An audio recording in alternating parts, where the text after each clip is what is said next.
রাত্রে রুটি, পরোটা, লুচির সঙ্গে খাওয়ার জন্য পনিরের অসাধারণ রেসিপিটা চটপট বানিয়ে ফেলতে পারেন। তার জন্য কিছুই না, পনিরটাকে নুন জলে ভিজিয়ে রেখেছিলাম। নিয়েছি ক্যাপসিকাম, ধনেপাতা, কাঁচা লঙ্কা বাটা, তিল গুঁড়ো করে রাখা, টক দই আর কাজু বাদাম কিশমিশ বাটা। প্রথমে ক্যাপসিকাম, ধনেপাতা, লঙ্কাটা দিয়ে দিয়েছি সাদা তেলে। তার আগে অবশ্য এলাচ, লবঙ্গ, দারচিনি দিয়েছিলাম।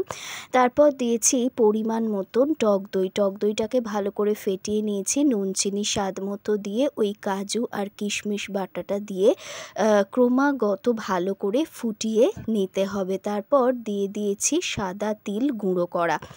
তিলটাকে ভালো করে ড্রাই রোস্ট করে নিয়ে তারপর মিক্সিতে গুঁড়ো করে নিয়ে ওই নুন জলে ভিজিয়ে রাখা পনিরটা দিয়ে শুধুই স্ট্যান্ডিং টাইম দিতে হবে।